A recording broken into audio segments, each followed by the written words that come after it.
Welcome friends. இந்த வீடியோவில் நம்ம மொபைலில் இருக்கிற தேவையில்லாத இமெயில்ஸை வந்து எப்படி ரிமூவ் பண்ணலாம் அப்படின்றத பற்றி பார்ப்போம். ஏன்னா நிறைய பேருக்கு வந்துட்டு இமெயிலேருந்துட்டு நிறையா மெசேஜஸ் வந்திருக்கும். பட் அந்த இமெயிலை வந்து நம்ம யூஸே பண்ண மாட்டோம். அது ரிமூவும் சில பேருக்கு பண்ண தெரியாது. அதை தான் எப்படின்றத பார்ப்போம். ஸோ முதல்ல உங்கள் மொபைலை ஓப்பன் பண்ணிவிட்டு ஜிமெயிலை ஓப்பன் பண்ணிக்கோங்க.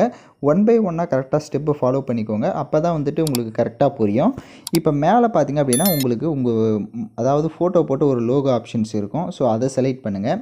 அதை செலக்ட் பண்ணிங்க அப்படின்னா அப்படி கீழே பார்த்தீங்க அப்படின்னா உங்களுக்கு மேனேஜ் அக்கௌண்ட் ஆன் டிவைஸ்னு ஒரு ஆப்ஷன் இருக்கும். அதை செலக்ட் பண்ணுங்கள். ஸோ இதில் பார்த்தீங்க அப்படின்னா இங்கே கீழே பாருங்கள் கூகுள் சிம்பிள் போட்டு கூகுள்னு இருக்கும். அதை கிளிக் பண்ணுங்கள்.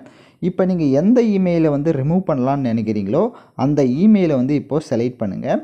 இப்போ அந்த இமெயிலை செலக்ட் பண்ணிவிட்டு இப்போ மேலே கார்னரில் பாருங்கள் உங்களுக்கு ஒரு 3 டாட் இல்லைனா 2 டாட் போட்டு ஒரு ஆப்ஷன்ஸ் இருக்கும். அதை செலக்ட் பண்ணுங்கள். அதில் ரிமூவ் அக்கௌண்ட்டுன்னு ஒரு ஆப்ஷன் இருக்கும்.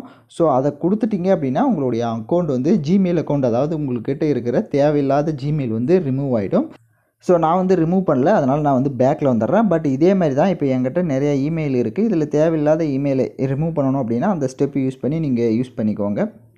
ஸோ உங்கள்கிட்ட இருக்கிற தேவையில்லாத எத்தனை இமெயில் இருந்தாலும் சேம் அதே ப்ரொசீஜரில் நீங்கள் ரிமூவ் பண்ணிட்டீங்க அப்படின்னா உங்கள் மொபைலில் இனிமேல் வந்துட்டு அந்த இமெயில் வந்து ஒர்க் ஆகாது. ஸோ எந்த ஒரு இமெயிலும் உங்களுக்கு அன்வான்டாக எதுவும் வராமல் இருக்கும். ஸோ இந்த வீடியோவை நீங்கள் உங்கள் ஃபேமிலி அண்ட் ஃப்ரெண்ட்ஸுக்கு வந்து ஷேர் பண்ணிவிடுங்க. அவங்களும் இதை தெரிஞ்சுக்கிட்டோம். ஸோ தேங்க்யூ ஃபார் வாட்சிங் திஸ் வீடியோ. வீடியோ பிடிச்சிருந்தால் லைக் அண்ட் ஷேர் சப்ஸ்கிரைப் பண்ணிவிட்டு பாருங்கள்.